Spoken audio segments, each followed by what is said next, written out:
Hey guys, welcome back to new video. Guys, सबसे पहले बता दो मेरा नाम राजेंद्र कुमार है। मुझे जो इस डिपार्टमेंट ऑफ पोस्ट में डाक विभाग में जीटीएस बीपीएम पद पर 1.5 साल से भी लगातार ज़्यादा काम करते हो गया है। तो जो भी आप लोगों को इन्फॉर्मेशन दूंगा बिल्कुल ऑथेंटिक और सटीक होगी। तो गाइस, 8वां वेतन आयोग के संबंधित एक जो है नई खबर आई है, एक खुशखबरी आप सभी लोगों के सामने आई हुई है फिटमेंट फैक्टर के रिगार्डिंग। ठीक है, फिटमेंट फैक्टर के रिगार्डिंग एक जो है यहाँ पे ट्विटर पे जो है यहाँ पे डाला गया है। यहाँ पे आप लोग देख रहे होंगे, ये जो है इंडियन टेक एंड इंफ्रा जो है हमारा जो है एक ट्विटर अकाउंट है, उनके द्वारा ये जो है डाला गया है। इसमें जो है ये चीज़ें बोली गई हैं 8वां वेतन आयोग के फिटमेंट फैक्टर के रिगार्डिंग। सैलरी कितना बढ़ने की उम्मीद है, कितना परसेंट, ठीक है, कब से लागू होगा, क्या क्या है, ये सभी चीज़ें जो है आज की इस वीडियो में हम लोग पूरा चर्चा करने वाले हैं। तो आप लोग पूरा वीडियो जरूर देखिएगा। अगर मेरे इस चैनल पर नए हो, अगर अभी तक सब्सक्राइब नहीं किया हुआ है तो प्लीज़ चैनल को सब्सक्राइब जरूर कर लें, क्योंकि इस चैनल पर आप लोगों को जीटीएस की रिकॉर्डिंग पल पल की और ऑथेंटिक अपडेट मिलती रहती है।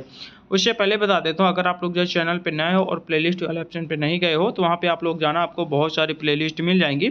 जैसे जीटीएस जनवरी 2025 schedule 1 India post GTS salary slip GTS जुलाई 2024 vacancy GTS TMTS postman mail guard promotion examination GTS rule थी online transfer portal GTS first document verification GTS second document verification Darpan app IPPBC ELC, ये सभी playlist इसी channel पे मिल जाएंगी।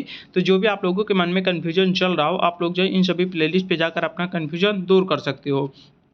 तो ये देख सकते हो आप लोग जो है ट्विटर के द्वारा यहाँ पे जो है जानकारी मिली हुई है कि the government has been announced that the eighth pay commission will come into effect from January 1 2026। करने का मतलब ये है कि गवर्नमेंट ने जो अनाउंस किया है कि जो हमारा एड्स पे कमीशन है, 8वां वेतन आयोग है, वो जो है हमारा 1 जनवरी 2026 से यहाँ पे इफेक्ट डालेगा, यानी कि लागू होगा। ठीक है, अब देखिए इसमें आप लोगों के मन में ये कन्फ्यूजन होगा कि 1 जनवरी 2026 से इतना जल्दी कैसे पॉसिबल है। समिति का गठन होगा, उसके बाद निर्धारित किया जाएगा फिटमेंट फैक्टर, महंगाई को देखते हुए सारी चीज़ जो है बेसिक पे बनाया जाएगा, ये सब चीज़ें हैं।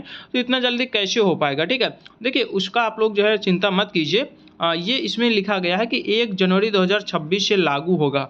अब मान के चलिए कि जो है समिति का गठन होते होते थोड़ा सा लेट हो जाए, सारी चीज़ मतलब क्लियर होते होते मान के चलो मार्च अप्रैल या फिर मई में जो है यहाँ पे फाइनल हो। ठीक है, तो ऐसा क्या होगा कि ये जो पुराना जो है उसका जो है एरियर मिल जाएगा आपको। ठीक है, जैसे आपको जो है डीए मतलब कि लगना तो चाहिए जनवरी से, लेकिन लगता है मार्च अप्रैल में, 2-3 महीने का आपको एरियर मिल जाता है। तो इसी प्रकार ये भी होगा, एड्स पे कमीशन में भी ऐसा ही होगा। अगर मान लो लेट लपेट होगा तो जनवरी 2026 से ही काउंट करके पुराना जो भी होगा वो एरियर मिल जाएगा आपको। ठीक है, तो ये चीज़ आप लोगों के मन में कन्फ्यूजन जो रहा वो दूर हो गया होगा।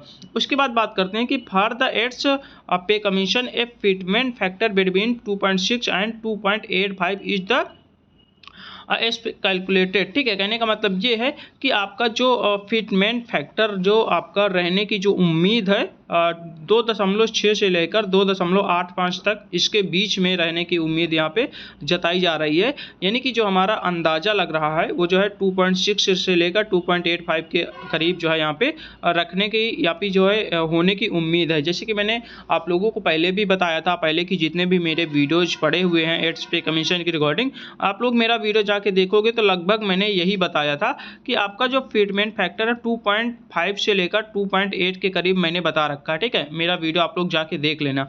तो इसी के करीब कुछ रहने वाला, 2.6 से अराउंड 2.8 के लगभग इसी के बीच में कुछ ना कुछ यहाँ पे होने वाला है। ठीक है, उसके बाद increasing salary by the 25 to 30%, यानी कि जो आपकी सैलरी है वो जो है लगभग 25 से 30% जो है बढ़ने की उम्मीद है।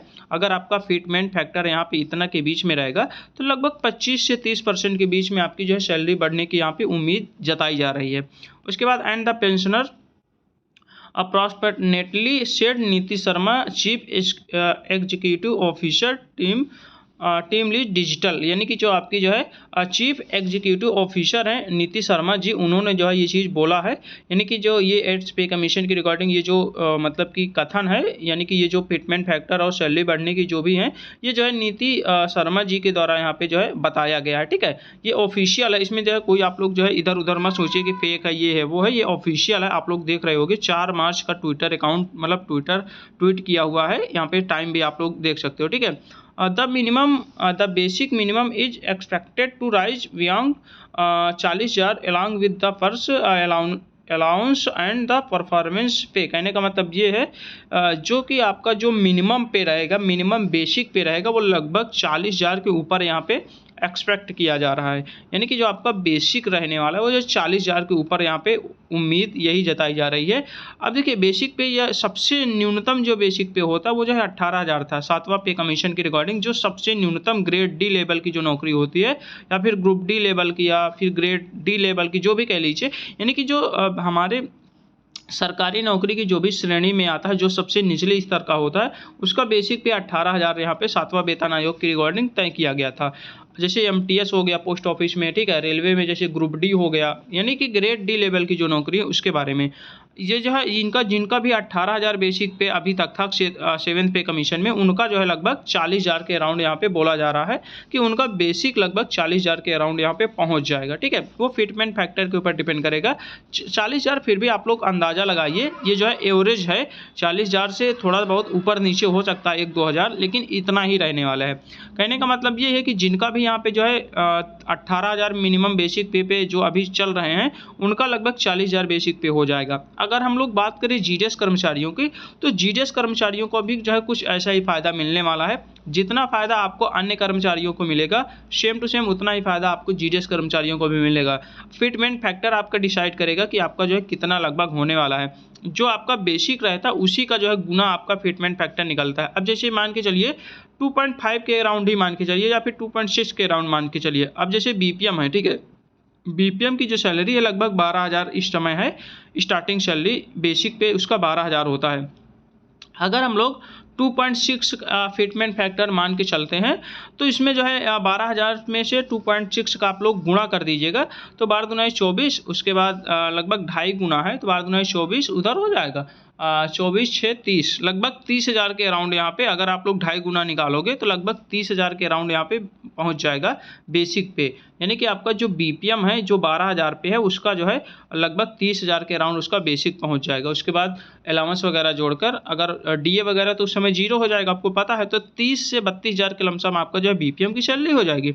उसके बाद 25 से 26,000 के लमसम जो है एक एबीपीएम या फिर डाक सेवक की सैलरी हो जाएगी। अगर फिटमेंट फैक्टर 2.6 के अराउंड रहता है तो वैसे इतना ही रहेगा, क्योंकि अंदाज़ा लग चुका है।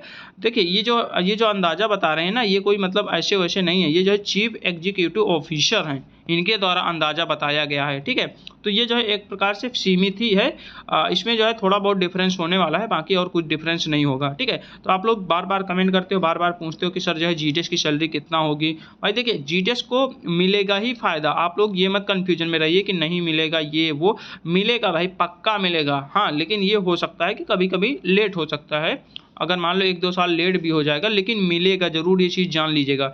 वैसे इस बार हमें ऐसा लगता है कि लेट नहीं होगा, साथ में ही मिलेगा, अन्य कर्मचारियों के साथ में जीडीएस को भी उसको जो है लाभ मिलने वाला है। ठीक है, बाकी हर बार क्या होता था कि उसके लिए जीडीएस के लिए अलग जो है समिति का गठन किया जाता था, उसके बाद डिसाइड किया जाता था कि जीडीएस को जो है पे कमीशन में मतलब लाना है या फिर नहीं लाना है, वो अभी तक होता था। लेकिन इस बार हमें जहाँ तक उम्मीद ये है कि इस बार जो है साथ में ही जीडीएस कर्मचारियों को जो है डायरेक्ट इस 8 पे कमीशन का लाभ यहाँ पे दिया जाना चाहिए। ठीक है, और सैलरी में काफ़ी ज़्यादा इंक्रीमेंट देखने को मिलेगा। बीपीएम की सैलरी लगभग 30 से 32,000 होगी और एबीपीएम की सैलरी लगभग 25 से 26,000 होगी 8 पे कमीशन के बाद। ठीक है, तो यही कुछ अपडेट था, तो मैंने सोचा चलो आपको जो है बताया जाए। यहाँ पे देख रहे होगे कि 8वां वेतन आयोग के लिए 2.6 से 2.85 के बीच फिटमेंट फैक्टर की संभावना है, जिसमें वेतन में जो है यहाँ पे 25 से 30% और पेंशन में अनुमानित वृद्धि यहाँ पे हो सकती है।